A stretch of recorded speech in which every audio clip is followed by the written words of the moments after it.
Kakak tuh tadi maaf ya, tadi sempat bilang gua kan udah nggak ada orang tua gitu. Emang iya? Iya. Oh ya ampun. Udah lama maksudnya. Jadi pas kakak di dunia itu orang tua masih ada atau? Kalau mama masih ada, kalau papa kan emang dari kecil udah nggak ada. Dari aku 9 bulan udah meninggal. Kalau papa. Tapi kalau mama tuh 2020 kemarin pas COVID meninggal. Oh ya. Tuh.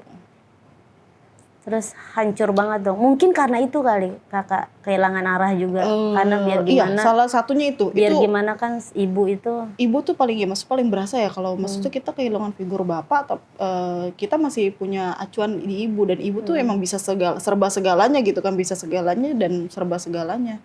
Makanya pas kehilangan bapak itu bener-bener aku tuh sempet nggak mau di Jakarta. Aku 6 bulan di Surabaya. Sampai sebel banget gitu, ke Jakarta tuh pasti inget sama orang tua. Ya Allah, aduh, kayak kebayang-bayang orang tua, kayak nggak bisa, aku kayaknya nggak bisa bertahan di sini. Aku bilang, aku minggat ke Surabaya. Di Surabaya itu tempat siapa? Nyari tempat sendiri. Nyari tempat. Nyari tempat sendiri. Luar biasa. Saking nggak kuat nih Jadi gini, Jakarta Kak tuh Seifa ini tuh dia tuh memang wanita yang nekat menurut aku. Nekat beneran. Jadi waktu itu kita naik bareng. Dia sendalnya itu salah, tidak mendukung, dia tuh rela nyeker, tahu nggak?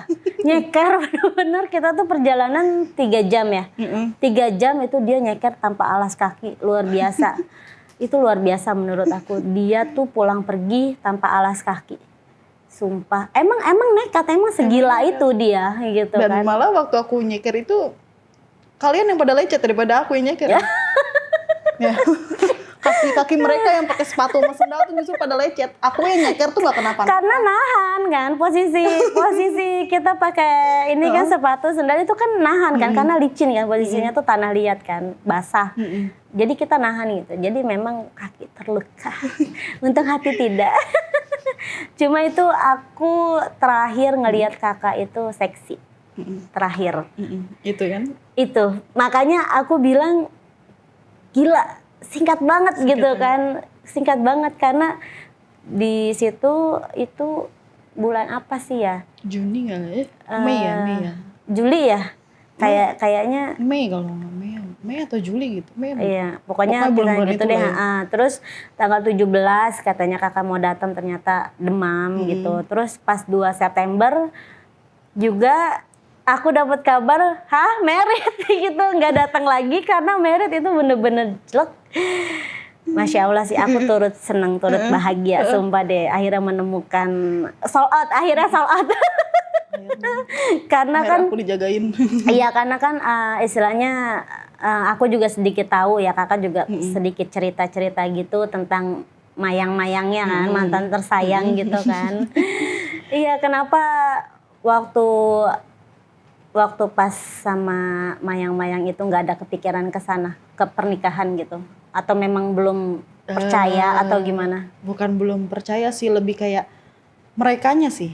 Karena kalau yang terakhir itu, dia sendiri yang ngucap kalau aku nggak bisa menjanjikan pernikahan sama kamu. Padahal kita pacarnya 3 tahun. Wih. Terus mau dibawa kemana? Nah makanya gitu akhirnya kan? awalnya karena dulu suka, jadi kan dia ngomong itu di awal. Jadi aku tidak bisa menjanjikan pernikahan, bla bla bla segala macam gitu kan. Tapi aku masih terima aja. Nah kesini pas udah aku 3 tahun pacaran sama dia, aku tuh baru berasa kayak. Tapi Masya Allah ya, dapat suaminya itu hanya 1 bulan. Singkat, langsung ke ini. Langsung.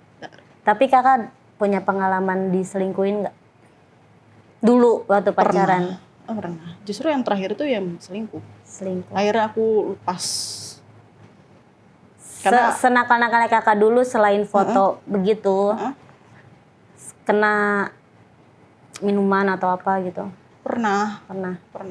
Untuk meninggalkan itu semua seberat apa sih gitu? Maksudnya kan kayak gimana ya? Memang yang mahal itu memang, maksudnya kalau ke neraka itu memang mahal gitu. Iya. Maksud aku kayak gitu kan. Cuma memang kadang pikirannya kita tuh bikin wah enak nih di sini, seru nih gini gitu. Terus untuk meninggalkannya itu apa sih yang ngebuat Gue yakin gitu, gue yakin gue bisa ninggalin itu. Jadi kenapa aku bisa yakin buat ninggalin ini semua gitu kan, itu semua gitu. Ya satu karena aku emang udah banyak hidayah-hidayah yang nyampe di aku sih. Terus aku juga mungkin dulu awalnya aku ngerasa rugi kayak ya ntar gue nggak punya temen. Satu yang pasti aku pasti kehilangan temen sih. Ketimbang aku ninggalin minuman atau apa itu, yang paling berat adalah aku ditinggalin temen. Aku tuh sendirian. Gitu sih. Terus akhirnya hidayah-hidayah datang, akhirnya aku mencoba untuk yaudah deh pasrah aja. Aku tuh belajar untuk pasrah aja. Tapi teman-teman ngedukung kan? Pas di saat kakak buat keputusan sebagian. itu? Sebagian. Lebih kebanyakan akhirnya menghilang. Tapi ada gak sih kayak yang malah ngejek gitu? Iya malah ngejek lu gaya-gayaan gitu ya. Malah ngejeknya tuh yang kadang paling sebel kayak ala berapa lama sih paling gitu kan. Iya, gue liatin gitu iya, kan ya. lah gaya banget tuh munafik bla bla bla Iya, gitu kayak jadi gitu. kayak image munafik padahal kita ini jadi dari lingkungan gak mendukung gitu. Iya, Sebenarnya itu sih yang bikin kita mau hijrah jadi down karena omongan orang tuh. Nah, kakak tuh nyikapinnya kayak gimana? Ini pelajaran juga sih. Maksudnya di saat kita dapat itu sebenarnya cobaan juga ya, gangguan-gangguan kayak gitu kan. Buat kita nanemin di hati, itu kakak kayak gimana? Kalau aku sih nanaminnya lebih kayak ya kadang kan orang komentar so alim lu, so ini lu gitu tentang gara-gara aku berhijab. Sebenarnya aku udah nggak mikirin. Awalnya mungkin kepikiran ya, namanya minta dukungan malah dijudge gitu kan sakit ya. Tapi aku mikirnya ya udahlah, aku cuma ngejalanin kewajiban aku yang kemarin lupa gitu. Yang kemarin aku lupain gitu. Aku cuma mau ngejalanin itu dan aku cuma emang mau berproses. Lu mau berteman sama gue syukur, enggak ya udah gitu kan. Akhirnya ya udah. Jadi udah tujuannya lillahi ta'ala aja ya. Lillahi ta'ala aja, udah belajar ikhlas. Itu yang susah sih. Ikhlas itu susah. Ikhlas susah sih susah emang itu. Ikhlas itu benar-benar ilmu yang paling mahal, paling susah. Setelah sabar. Setelah sabar. Ikhlas itu, ilmu ikhlas itu memang susah banget. Nah, yang jadi pertanyaan lagi nih, kapan sih kakak itu ngerasa gue dapet hidayah nih? Terus hidayah apa yang pertama kali kakak rasain? Pertama kali aku rasain itu sebelum aku pakai hijab malah ya, gitu kan. Itu aku ngerasain kayak ya Allah kayaknya gue udah jauh banget. Aku ngerasa kayak aduh udah gue kelewatan nih, udah kejauhan nih, gini-gini segala macem. Akhirnya aku perbaikin diri, mulai sholatnya taat. Aku juga sama dulunya sholatnya bolong-bolong. Sama bolong-bolong gitu kayak ya ntar sholat ntar sholat gitu tergantung mood gitu kan. Jadi kadang aku mikirnya sholat itu semaunya aku. Jadi apa yang gue lakukan dulu semau aku, padahal harusnya semaunya Allah gitu kan. Akhirnya dari situ aku mencoba perbaikin sholatnya dulu lah. Karena aku percaya dulu pernah denger, aku lupa ustadz atau ustazah siapa yang ngomong ya. Jadi kan di sosmed ada tuh, perbaiki sholatmu maka aku akan perbaiki kehidupanmu gitu kan. Nah itu real. Begitu aku coba pelan-pelan sholatnya dulu, walaupun aku belum berhijab nih sholatnya dulu. Dari yang fardu, akhirnya aku nyobain yang sunnahnya dijalanin terus. Pokoknya dua-duanya seimbang. Udah akhirnya aku coba pakai kerudung. Itu kalau nggak salah aku November tahun lalu deh. Sempet ada cobaan gak sih di saat kakak, karena kan kita berperangnya tuh sama yang gak kelihatan gitu kan. Dan dia menggodanya itu memang langsung ke hati kita gitu kan, ke pikiran kita, ke hati kita gitu. Dan itu mungkin yang aku alami gitu kan ya. Pernah gak sih kakak kayak dapat gangguan atau apa gitu? Aku pernah waktu sebelum pakai kerudung ya, waktu baru mulai perbaikin sholat doang nih, aku goyang tuh. Aku sempet tetap ikut temen aku ke klub. Tapi kamu tahu jam 2 aku pulang, aku langsung mandi, langsung sholat tahajud. Sampai temen aku bilang, emang diterima? Ya no matter what lah diterima apa enggak, yang penting gue gue ngerasa gue kotor nih, ya udah gue harus bersihin. Urusan diterima apa enggak biar Tuhan aja yang bales gitu kan. Tapi gitu. Itu kayak masih apa ya, STMJ, sholat terus maksiat jalan. Iya. Masih sempat jalanin kayak gitu, sempet ya. Masih sempet yang kayak gitu, makanya kan itu masih fase-fase yang mulai goyang-goyang lah. Awal-awal kan masih goyang-goyang kan kayak terusin nggak ya, kayak gitu loh. Itu yang berat sih, emang bener kayak buat sholatnya aja tuh susah, apalagi buat nutupin semuanya. Karena orang kan taunya basicnya aku kan nggak berhijab, pakaian seksi gitu kan. Itu kan buat nutupin lagi kan susah.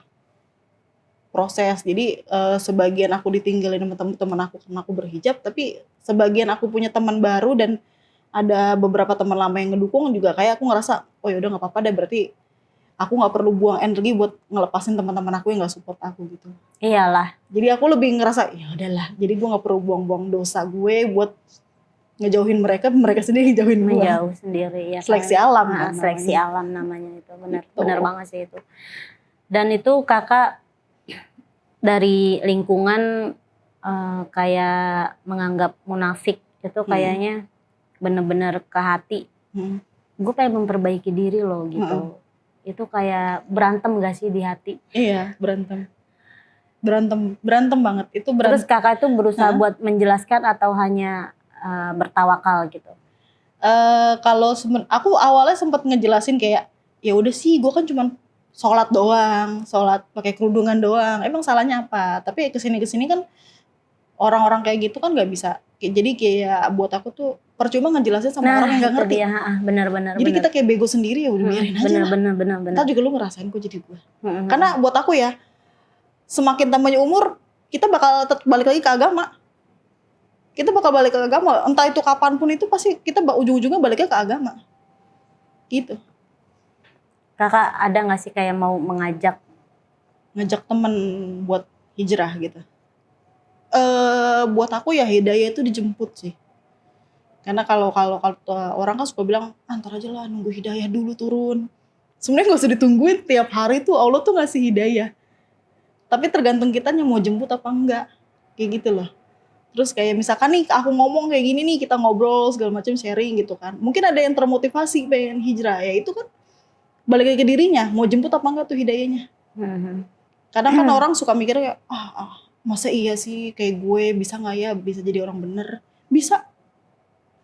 Jangan pernah takut salah gitu kan. Ya semua justru berawal dari salah. Kalau nggak salah kita nggak bakal jadi bener. Itu proses pembelajaran. Tinggal semua tuh pakai proses loh. Sabar aja, yang penting kita tawakal di hati kita pengen jadi orang baik, pasti semua bisa.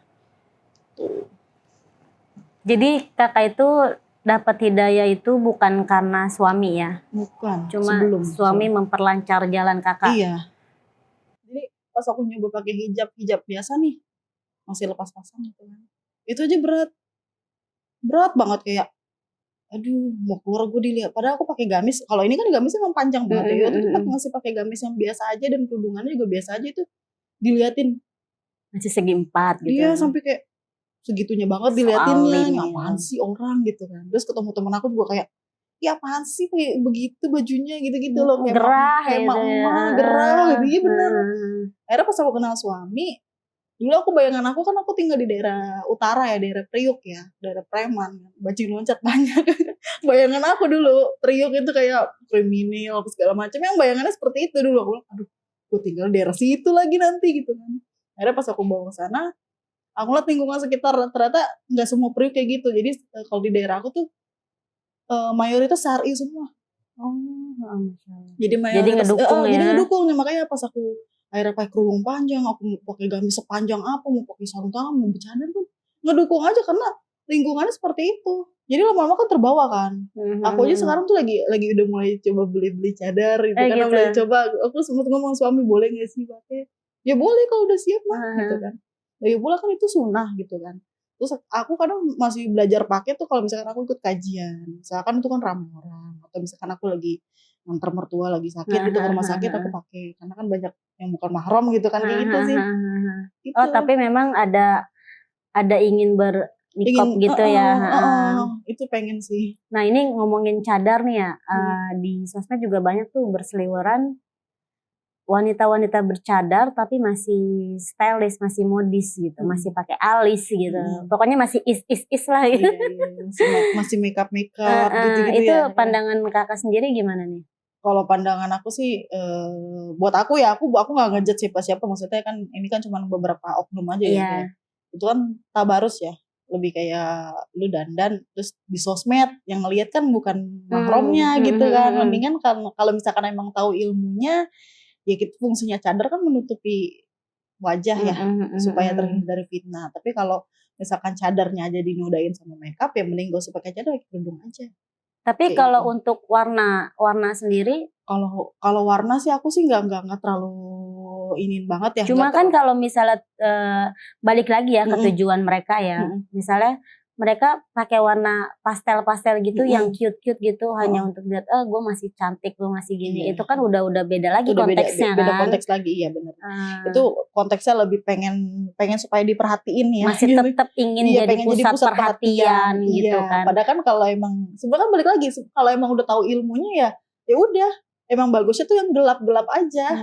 Karena kan buat nutupin aurat, selain nutupin aurat ya emang udah ketutup, terus Menghindari fitnah. menghindarkan fitnah, menyamarkan warna kan. Kalau kita gelap kan kita nggak kelihatan. Kayak gini kan nggak kelihatan dalamannya kita gimana. Kalau warna terang kan mungkin bisa nembus kan kalau kena cahaya. Kalau warna gelap kan enggak. Gitu. Mendingan kayak kalau buat aku ya, ya kalau emang udah tahu ilmunya ya pasti dia tahu loh harusnya gimana. Balik lagi ke orangnya lagi sih. Nah tadi kan kakak sempat bilang tabarus ya. Hmm. Bisa nggak sih dijelasin? Karena kan mungkin banyak juga yang memang belum ngerti ya tabarus itu apa. Tabarus itu lebih, ini yang aku tahu ya, tabarus itu lebih kayak berhias bukan untuk yang mahramnya, Halal. iya, bukan untuk yang mahramnya, bukan untuk pasangannya, bukan untuk suaminya gitu kan, atau bukan bukan di mata yang emang udah sah buat dia gitu loh. Apalagi dipakainya di sosmed itu kan agak gimana gitu kan, itu. Itu Tapi tabarus. kalau untuk pendapat gini, gue begini cuma untuk diri gue sendiri kok. Gimana? Itu lebih pembenaran diri. Pembenaran diri ya, tetap nggak bisa diterima ya. Nggak bisa membenarkan apa yang emang nggak benar gitu. Soalnya kan emang kan tadi aku bilang pertama kan, kita hidup bukan semau kita, tapi emang semaunya Allah. Jadi kita bergaya bukan semaunya kita sholat bukan semaunya kita pakai kerudung juga bukan semaunya kita, tapi emang udah ada ilmunya. Ibaratnya ya, yang aku pelajarin ya, walaupun aku emang belum dalam banget belajarin, tapi sedikit-sedikit yang aku dapat dari kajian atau sharing-sharing sama temen gitu kan. Islam itu kan tertata ya. Dari lahir sampai matinya itu kita udah ditata semua gitu kan. Bahkan sebelum lahirnya kita tuh kita udah disusun dengan segitu detailnya gitu loh. Jadi kalau emang ini balik lagi ke syariat aja. Tapi gini loh, aku nggak tahu sih ini kakak bisa jawab apa enggak ya. Cuma aku ada satu pertanyaan yang masalah takdir. Takdir nih. Menurut kakak nih, apa mungkin misalnya ada perampok, pembunuh, penjinah, ada yang jadi ustadz atau ini, apakah itu murni takdir Allah atau bagaimana menurut kakak? Menurut yang kakak pelajari nih. Aku aja ya gitu kan, kalau segi pandang aku aja sih lebih kayak mungkin proses ya. Kalau dibilang takdir kan enggak juga ya. Mungkin proses pilihan, kalau orang waktu itu kan pilihan kita. Mungkin kita ditakdirkan jadi orang benar, tapi pilihan kita ya jalannya ngambilnya salah dulu. Tapi kalau misalkan dia tahu, akhirnya dia menyadari kesalahannya, dia balik lagi ke Tuhannya, itu baru takdir. Karena kan gini, ada yang ngebela diri ya, banyak juga kan yang pembenaran diri. Ya mungkin emang gue ditakdirkan kayak gini gitu. Maksudnya jadi itu yang ngebuat mereka itu nggak mau berikhtiar gitu. Kayak yang tadi kakak bilang, hidayah itu jangan ditunggu, dijemput gitu. Ya itu, gimana tuh menurut kakak? Untuk yang membenarkan kondisi dia gitu loh. Membenarkan yang emang sebenarnya nggak boleh dibenerin. Iya, gitu sebenarnya nggak bener gitu kan ya. Sebenarnya buat aku ya emang balik lagi ke orangnya. Kalau emang sebenarnya kan balik ke pemahaman ya. Kalau karena itu kan minim pengetahuan. Jadi kadang kan kita juga nggak bisa ngejudge orang itu ya. Mungkin dia minim pengetahuan soal agama, mungkin dia minim pengetahuan soal kehidupan yang bener itu gimana. Akhirnya dia memutuskan yang gue lakukan gak salah kok selagi gue gak ngerugiin orang. Kan kadang gitu kan. Iya, betul. Gitu kan, selagi gue gak ngerugiin lo ngapain? Lu harus repot ngurusin gue gitu kan. Hidup gue iya, gitu kadang kan. Dia mikir gini, dosa-dosa gue. Ya suka kayak gitu kan. Itu banyak tuh aku sering denger, ya udah gak apa-apa sih dosa-dosa gue, buat apa lu repot. Terus ada juga yang kayak mindsetnya tuh gini, loh gue muslim bukannya muslim itu pasti masuk surga. Nah itu gitu. Itu gimana menurut kakak? Itu kalau itu lebih kayak apa ya, jangan ngeremehin deh. Kalau misalkan nggak tahu neraka tuh kayak gimana, nggak tahu siksaan neraka tuh kayak gimana, ya mending jangan ngomong kayak gitu. Karena emang iya semua bakal masuk surga pada waktunya. Tapi kita kalau kegores api aja nangis kan, sakit. Ya. Kita kecelakaan aja bisa perih-perihnya ampun-ampun kan. Apalagi di neraka kan kita nggak tahu. Gitu. Mendingan yang kita jangan ngeremehin apa yang sebenarnya kita nggak tahu. Dan jangan so tahu apa yang kita nggak tahu gitu aja. Kayak gitu ya. Mending ya udah kalau emang niatnya baik, pengen jadi orang baik ya udah jadi baik aja dulu. Nah, terus gini. Pendapat kakak untuk yang non muslim. Kayak gimana? Aku agak berat sih sebenarnya. Karena teman-teman aku juga banyak yang non muslim gitu kan. Cuma pendapat kakak aja nih. Kalau aku kan nggak ngerti ya. Cuma pendapat kakak ini kayak gimana? Karena di agama mereka pun dijanjikan surga. Nah, menurut kakak kayak gimana? Aku sih nggak bisa komentar banyak sama yang itu ya. Cuman belum sampai lah ilmunya ke situ. Makanya aku nggak terlalu berani ngomong yang gimana. Tapi buat aku semua agama pasti ngajarinnya yang benar-benar kebaikan ya. Semua ngajarinnya kebaikan. Bahkan kalau kita tahu ya Kristen Ortodok, Katolik Ortodoks segala macam semua juga dulu bersyari loh kayak kita. Semua juga dulu tutup loh. Maksudnya itu dari agama yang beda aja mereka sebenarnya aslinya seperti itu. Masa kita yang agamanya emang diwajibkan seperti ini nggak mau? Gitu aja ambil poin positifnya ya gitu kan. Selebihnya ya itu pribadi masing-masing aja. Pokoknya tuh kita nih hidup berdampingan semuanya ya. Kita tuh harus bertoleransi. Kita nggak bisa ngejudge apa sih namanya? Lu bukan muslim terus kita menutup diri. Itu juga di Islam itu nggak mengajarkan ya. Nggak mengajarkan ya kita kayak nggak gitu. boleh ngerasa paling bener. Itu udah jatuhnya itu udah sombong. Ya kan? Dan sombong itu sifatnya setan. Itu dibenci banget sama Tuhan. Dibenci banget sama Allah. Karena malaikat aja kan bukan malaikat, justru ada salah satu malaikat yang benar-benar sekarang jadi syaitan. Jadi jin itu adalah malaikat yang paling bener banget dulunya karena dia sombong akhirnya dikeluarin kan. Akhirnya jadi setan. Iya, jadi sekarang iblis ya. Iblis ya itu namanya. Dia itu iblis.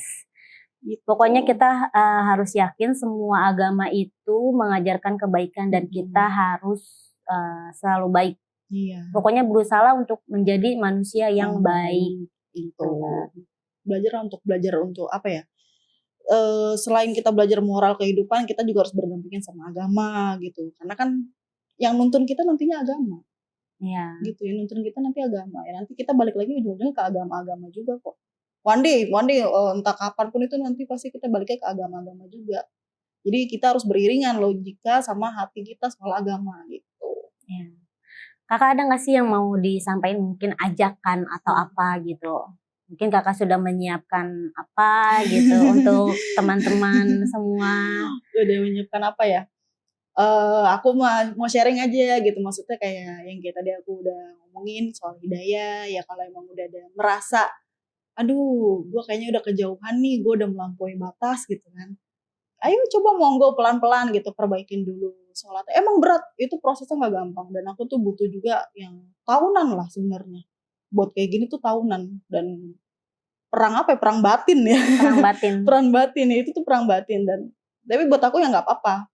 Kita konsentrasi aja, kita fokus aja kalau kita tuh gak sendirian. Gak apa-apa kita ditinggalin sama dunia, yang penting kita gak ditinggalin sama Allah, sama Tuhan kita. Gitu, mendingan apapun itu masalahnya sholatnya dijaga lah. Gimana pun profesi kalian, coba jaga sholatnya dulu. Itu sih yang utama sih. Karena itu kan wajib ya. Itu dulu sih. Kalau emang berat untuk berubah sampai total kayak aku ya, coba perbaikin dulu aja ibadahnya. Sholatnya. Karena sholat itu tiang agama. Iya, itu fondasi awal. Nanti kalau misalnya sholatnya udah terjaga, itu semua itu pasti amar ma'ruf nahi munkar ya kan? Iya, betul. Asik.